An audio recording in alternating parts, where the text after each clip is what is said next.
Hey everybody, what's up? It's Saturday, and you know what that means? You're watching Suzette Speaks TV. Thank you so much for joining us. We are outdoors at the Fort Lauderdale Beach. For you guys who know South Florida, we are kicking it. I have this beautiful lady with me today, and we're going to be talking. Actually, there are dogs walking by. Barking. Having fun. But you know it's real. And we are outdoors because we like to enjoy the outdoors. I don't know about you, but this is one of the perks of living in South Florida. So thanks for waking up with us. Again, I'm Suzette Speaks. In December. I know. December 1st. Hello, it's winter time. What? It's winter time, and this is how we live in. So I got to give you guys a joke before we get started, before I introduce my guest. We're supposed to have mimosas, and we're supposed to be popping bottles and enjoying a Saturday morning girls chat. And somebody forgot to bring the bottle opener, or no, I did bring it, but I don't know where it is at this moment. So we got our orange juice ready, we got the bottle ready, but unfortunately, we're not gonna be able to drink it. So we're gonna be fake drinking mimosas for you. I didn't want you to think that we were actually doing bubbly if we weren't doing bubbly, but things like this happen. So hopefully afterwards, we'll be able to find a bottle opener so we can do what we. Someone may walk by with a bottle opener. Sir, would you happen to have a bottle opener on your keychain? No? All right. Okay, I appreciate it though. Thank you. Seriously, I would love to have a mimosa because that's what life is about right now. So again, we are encouraging women to step forward, step to the forefront, follow their dreams, follow their passions, take on leadership, get what they want out of life. That's what the Suzette Speaks brand is about. And today's guest is going to talk a little bit about how she did that in her life, and through a new book that she's written, talk a little bit about how she wants to motivate other women to step forward and follow their dreams as well. So I'm going to jump online. Please do like and please do share this video. We want your comments. You know, you make it fun, you make it interesting when you like and share and comment. So again, Suzette Speaks here, and I'm going to let her introduce herself. Her name is Miss Tamara Celeste. Hi, everybody. Thanks for tuning in. Yes, please. Thank you for watching. So I'm Tamara Celeste, the home buying coach, and I am an author, a real estate broker, a former attorney, still an attorney, but I don't practice. So my journey that led me here to real estate and writing this book, actually here's a copy. It's called Buy Homes Not Shoes or Other Stuff. Yes. It's a first-time home buying guide for women. So I want to empower and encourage women, those of you who have not purchased a home yet, to get out there and purchase a home, stop spending money on things that don't matter, because I believe most of you who don't own a home yet can purchase if you just reprioritize. And then the next one will be talking about investing. So I have part 2 coming out for those of you who own a home and you want to start investing, buying multifamily units, etc. So I'm excited to be here today with Suzette. It's a gorgeous day on December 1st here in Florida. I know, right? I want to just have some girl talk. Hopefully we'll find someone with a bottle opener. Oh man. So we can't get mimosas popping. I'm so sorry. We had this plan. We're like, it's gonna be girls with mimosas, and we're gonna be doing it on the beach, and it's really just orange juice right now. Orange juice and fruit. And fruit. So we're gonna enjoy this Saturday though. I want to first of all always start out with a positive meditation and blessing. I know a lot of people, you know, when you go through the week, it's very hard to decompress, but really I impress upon you, use your Saturdays, use your Sunday to get away from it all and hopefully reflect on your blessings. Sometimes life can get really stressful, and again, there are planes flying over on Fort Lauderdale Beach. Yeah, it's that type of morning, but we're glad to be out here and we're glad to be celebrating life. And again, her book I think is going to help a lot of women. And first of all, you got into a very sticky issue for a lot of us, men and women, is how we spend money and how we do and don't save for priorities. So, hi sir. Did you find a bottle opener? Shout out to you. Come on. Thank you. So we're actually gonna get to have mimosas. Thank you, sir. Thank you. Random gentleman on the beach. What's your name, sir? Can we just John. Thank you, John. It's mimosas, guys. I'm actually happy now. I'm really happy. We're gonna open both bottles just in case, because John's not gonna hang out for the morning. John, thank you, John. You made my morning, John. I appreciate you. We now have mimosas, ladies and gentlemen. It's that type of party. Thanks to John, the Good Samaritan, who we said we were gonna randomly ask people to help us out, and he actually did. Here we go. One more. Got it? I know I'm so strong. Okay, thank you. John. Shout out to thank you. Shout out to you. Bye, Have John. a beautiful Have a day. wonderful weekend. Rescued us. Okay, so we're in business. See, you asked. And it what happens. they say? The universe Provides. So okay, thank you guys. I don't encourage. I put some in already. You so did? You might want some more. I wasn't paying attention. I was shouting out John for his wonderful heroism. Yeah. So I'm not going to be too strong because I'm going to want to pay attention. So first, we're going to talk to Tamara Celeste here about her book, but tell people about who you are. Tell us about yourself. Okay, so who am I? I grew up in Connecticut. Some of my friends, I think Connecticut should be on. Shout out to Hartford, all right. H-Town. Is that what we're called? I think that's Houston, but okay. Okay, yeah, Hartford. I know there's something we're called. So I went to law school. I always wanted to be a lawyer. The story goes, my grandfather told me when I was 9 that I had 3 options. I was going to be a lawyer, a doctor, or a pharmacist. Hated science, couldn't stand the sight of blood. When I got to high school, horrible in biology, so I said, okay, I'll be a lawyer. So I followed the path, you know, that most of us, that our families set out for us. You know, a lot of us go into corporate or just do things because we didn't know that there was something else, right? So I went to law school and got my law degree. Oh, you like it? Next time y'all come join us, all right? Good to see you, ladies. Sorry to interrupt. We're literally on the beach. We're on the beach. So if we gotta interrupt, this is authentic. We're just just being friendly. But anyway, so you did the path that I followed the path that you were supposed to follow. Right. You go to college, you get your degree, you go to, in my case, law school, and you're supposed to go to a law firm. I realized that's not what I wanted to do. Right. I ended up getting a job on Wall Street, ultimately ending up at Goldman Sachs. Wow, shout out to you. Yeah, hey, okay, that's not too shabby. Not Okay. too shabby. Love it. I was a vice president in the legal and compliance department, and I just decided that, you know, I wanted more. I didn't know what it was. I didn't know what I was supposed to do. I knew nothing about business. All I knew was I was supposed to go to law school and get a job and start a family and, you know, live the American dream. So I started searching within myself. I started talking to coaches and taking all these personality tests. Like, what am I really supposed to be doing? Right. So ultimately I decided to start a shoe line. I knew I wanted to start my own business. And I said, you know what? I am a woman I'm tall. I know many of you can't see this, but I'm 6 feet tall. Yes. And I wear a size 12 shoe. And I started thinking about how traumatic it was for me as a child growing up with larger feet. So I wanted to just jump out on faith, and I started a footwear line. And what year was this? Street. Oh my God! Don't tell everything, I know. but a few years back. It was a few years back. So you just started importing shoes from China, or like how did that work? No. What'd you do? I literally found factories in Brazil.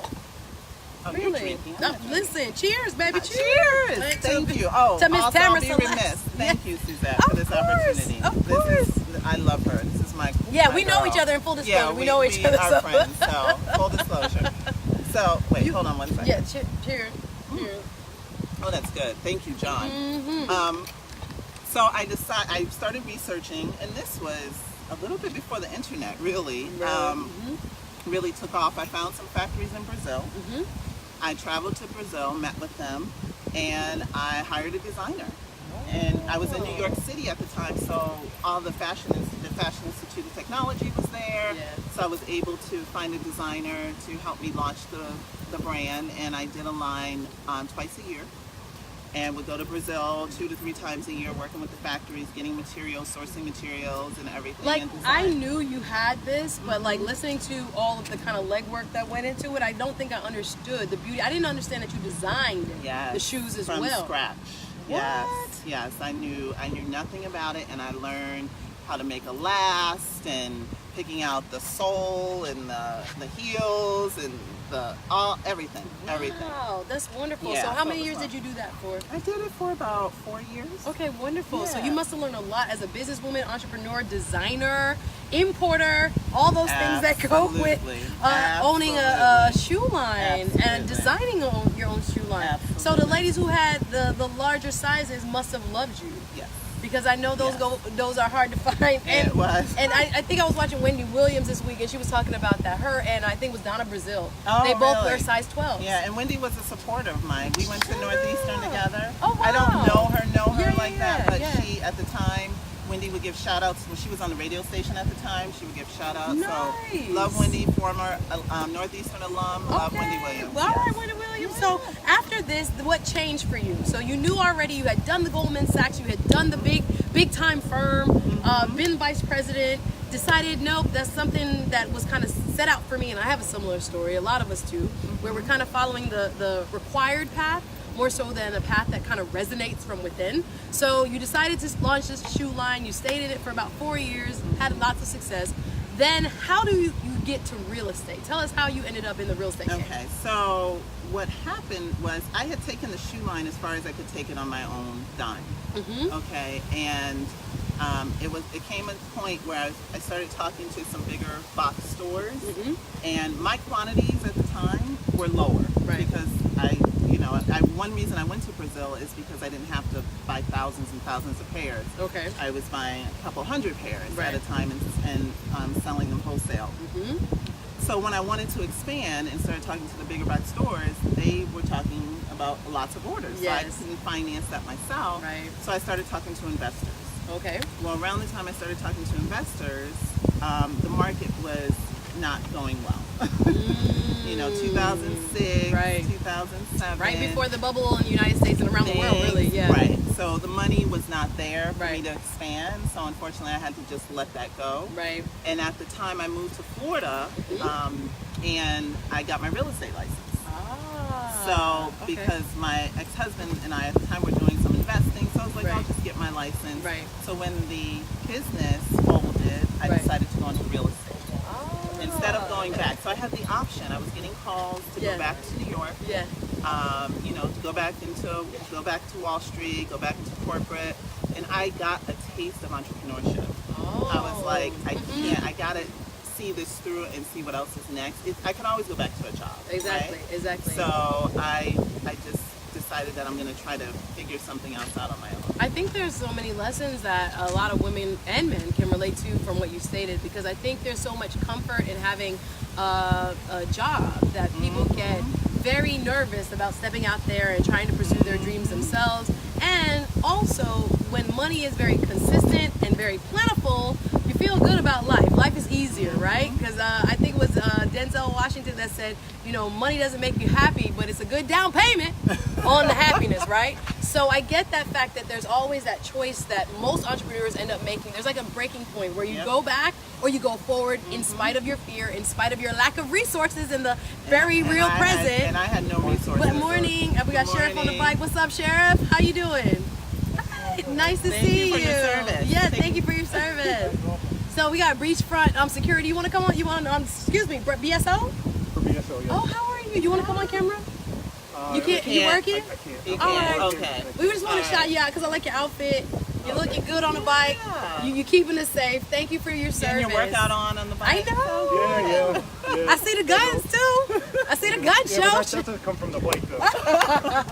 Well, thank you for your service. you. Appreciate you. Have a great day. Okay. Take care. Thank you. All right, we got to give a shout out to law enforcement. I know there's so much about people who are making wrong decisions who wear the badge, but there are a lot of guys out here doing good work. So we just want to shout out our law enforcement community. But not to digress, we want to talk about, again, the entrepreneur's journey. I call it almost like a hero's journey. Yeah. Where there are people like, you start on a quest and you end up kind of in a challenging spot again. When the markets change, you had your plan, you were ready to take your shoes to another level. Then all of a sudden it's like people's wallets all over the world start to dry up. And it's like, wait, I can't find investment, now what? So you have to really kind of reevaluate. Life is about reinvention. So many of us are afraid to do that rebranding, or afraid of what other people will think because we switch gears, but it's a necessity.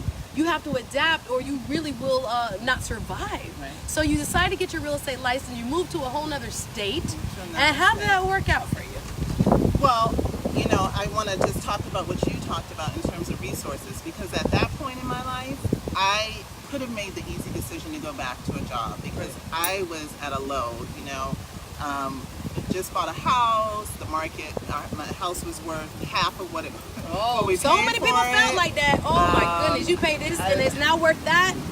I was going Terrible. through a divorce, so even that resource wasn't there anymore. Because I will say, my ex-husband did support me through when I was Transitioning. He Okay. was financial and emotional and everything. Yeah, so I yeah, will acknowledge that. So, you know, it was a hard decision. I really had to pray on that because it's easy to just go back to a job and collect security. that salary, Exactly. right? But I Exactly. decided that that was not where my spirit was. That was not where my heart was. So Right.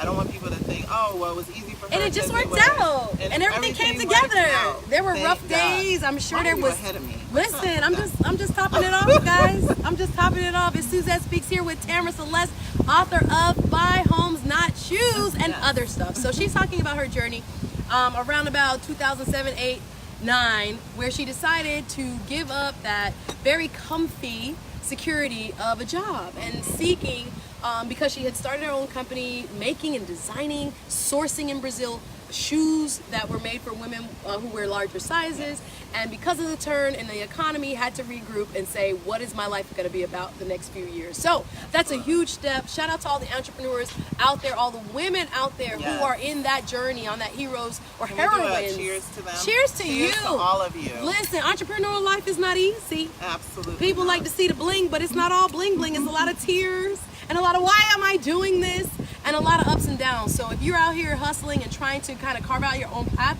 cheers to you. Absolutely. So you get Cheers. into cheers, and you get into real estate, and what happens? So I decided to go into real estate full time, and at the time, the market was short sales.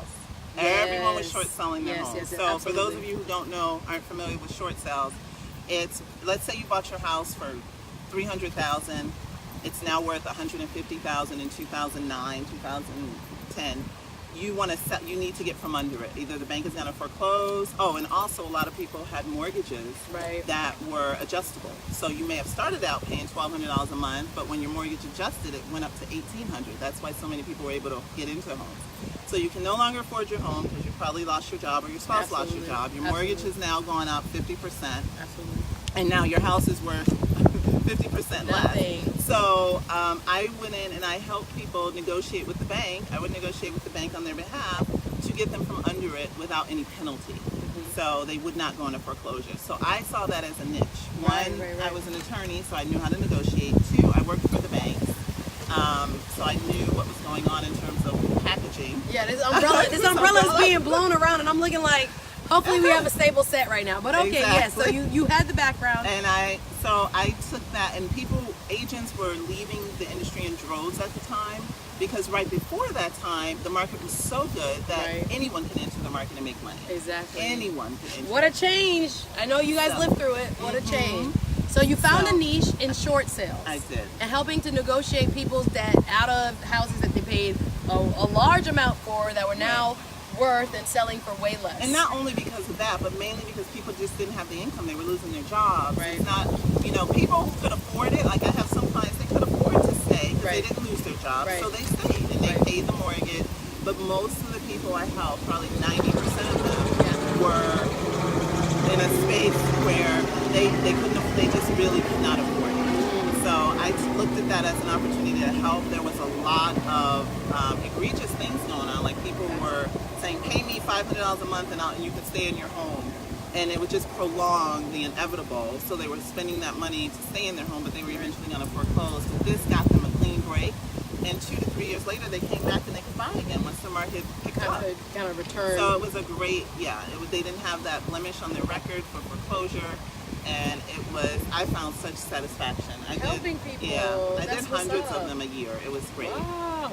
So you saw that niche, you kind of used your skills, used your talent, even though you weren't practicing law in a traditional sense, but you saw that the skills that you had acquired over the years as a businesswoman, as an attorney, helped you and served you well. Yes. So you get to your own brokerage. Yes. Like I want to get into, now you are a real estate broker. So after I got my broker's license, in Florida you have to wait 2 years before you can get your broker's license. Derek, you got to bring your And- camera down a little bit. Hold it there, because we were literally coming out the frame. It was like all above our heads. I'm looking online, but that's okay. Hold it. Yeah, that's fine. That's good. Just hold it so we That's can good. get. Yes, Okay. yes, So yes. Thank you. Appreciate it. Yes. So, yeah, in Florida, you have to wait 2 years before you can get your broker's license. So anyone in Florida who has a real estate license, even if you don't want to open your own firm or do it on your own, go and get the next level of education. Right. Or any state. If Right. you are a real estate agent, Right. just for the knowledge, the experience, people like to see that you take your career seriously. So Right. don't stop and say, oh, I'm a realtor, and you've been a realtor 5 years, 6 years. Go get your broker's license, even if you stay at the company you're with. So I decided to do that, and I did not open my company for several years later, but I knew I'm the type of person, I don't ever want to be caught Stagnant, up. yeah. Right, or stagnant or Yeah. caught up Yeah. somewhere. So Yeah. if something happened that I didn't agree with, or we had, I had a disagreement with my broker, which I didn't. I loved my brokers, but I was just, I had the opportunity to say, you know what, I'm going to go do this on my own. So Yeah. I always, no matter what you're doing, always take it to the next level and just be ready. So. Yeah, so here you are, you take your exam because it takes a while. You have to be a realtor for 2 years, 2 in, years in Florida, Florida. and then you can apply to take the brokerage exam, Yes. which you need a whole test prep, a Yes. whole course, It's a whole and then you sit nother- for it. yeah. Shout out to those out there who are realtors and who are real estate brokers. We know that you really dedicate yourself to your craft. Many of you. Some people do it as a kind of side hustle, but a lot of people like yourself do it full time.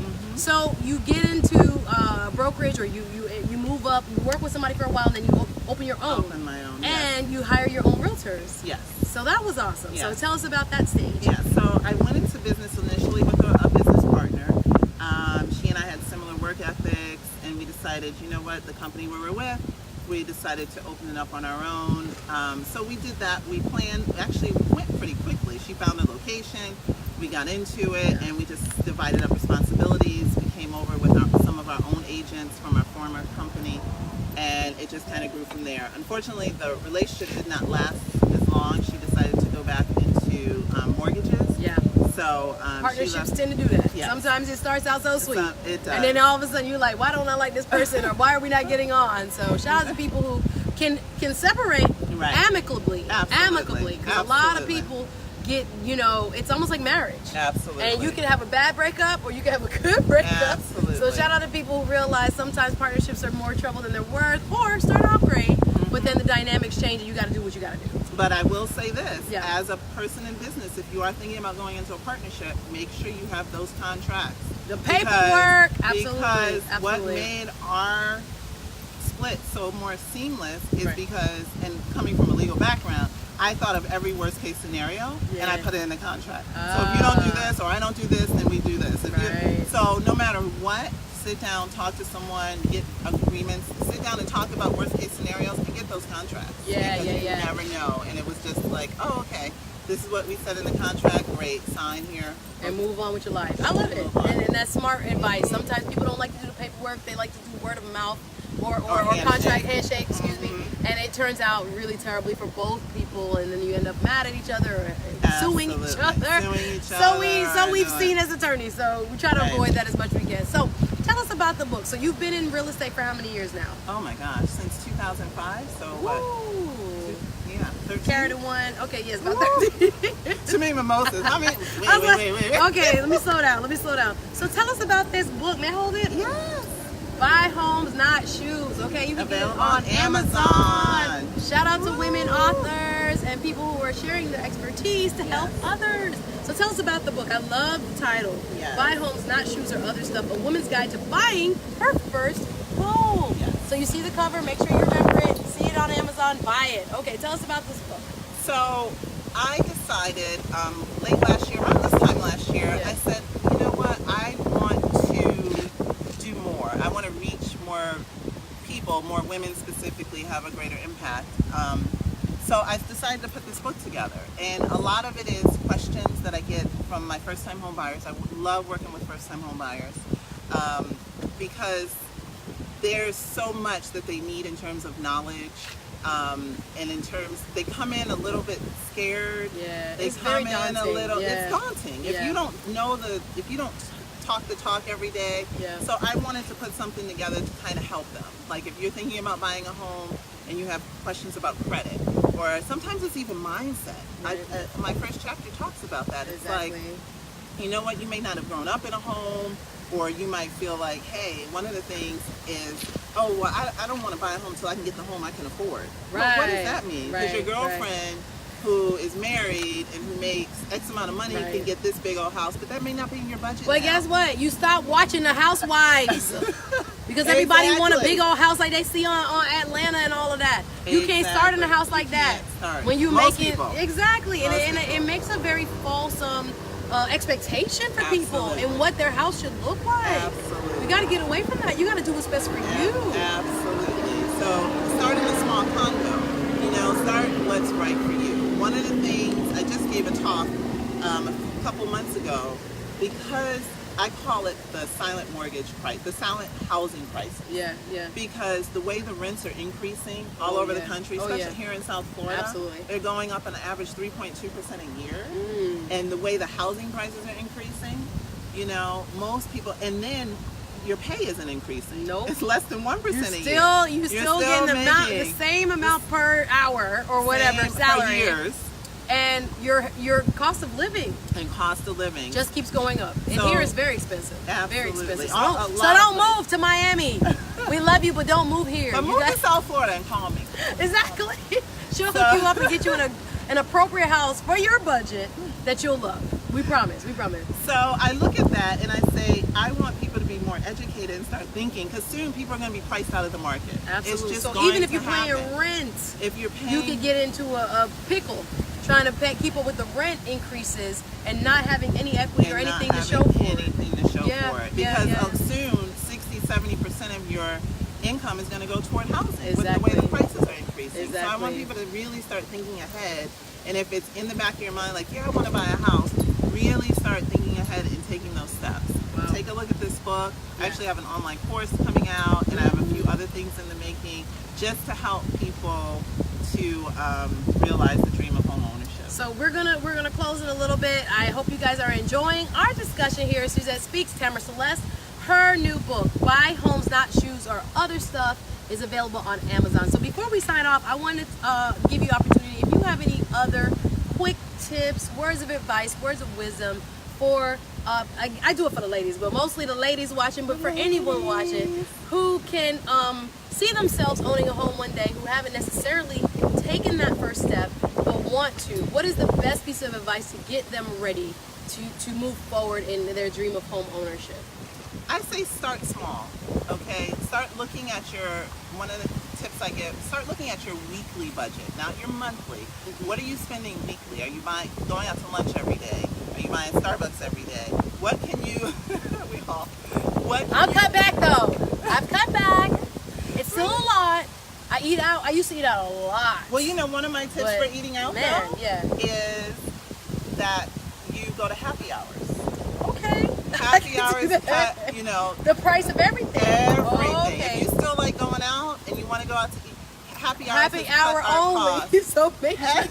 That's our tip for today. That's our happy Get hour. the happy hour menu and stick to it. I have a whole list. I have a whole list of all the happy Oh hours my and the gosh. times in our Okay. neighborhood. I love and it. it's like, okay, well, 7 o'clock, we got to get there by 7. Oh, this one's till 8. So I'm... Been there, done that, but I probably need to do it more often. Yeah. Because So- paying full price or lunch menu. lunch menu. Sometimes the lunch can serve you for lunch and dinner. Absolutely. I'm big on that now that I'm trying to cut back. So on, it's little yeah, things. Little You stuff. don't have Absolutely. to, like, forego, but just if you're trying to save. And one more thing is, and I actually have a YouTube video coming out on this because I'm starting my YouTube channel next week. Yay! Is get a side hustle. Yeah. Get a side. There are so many side hustles Yeah, out absolutely. there. Rover.com. You could dog walk. You could shop. You could. I mean, so Even not paying us Uber, even not paying us, I can say like 3 or 4 more. But Right. increasing income is the Exactly. name of the game. Increasing Sometimes you're looking at one salary, but I don't know many people who have not had multiple streams of income. Like some way, somehow, you've got to increase what you're bringing home in order to save Yes. and be able to put Pay out away, debt. pay out debt, and put away for the rainy day. So, Absolutely. tell again everybody where, and I thank you so much, guys, for Thank watching. you. Just tell everybody on your social media handles and where they can find you. Okay, you can find me at Tamara Celeste, the home buying coach, on Facebook, or you can go to my website, tamaraceleste.com, and the book is on Amazon, Buy Homes Not Shoes. And I think that's It was, well, we're so happy that she came by. Again, beautiful day, just enjoying life. Tamara Celeste, JD, buy homes, not shoes or other stuff. And I want to shout out real quick before we sign off, the lady who lent me some beautiful jewelry. Shout out to D. Marie and Park Lane Jewelry. I gotta give a plug. Nice. She's been hooking me up for events and other things that I host, and on television when I host. She hooks me up with some beautiful jewelry. So please check out Park Lane, and we'll see you guys next Saturday. Suzette Speaks. Bye. Tamara Celeste, have a beautiful week.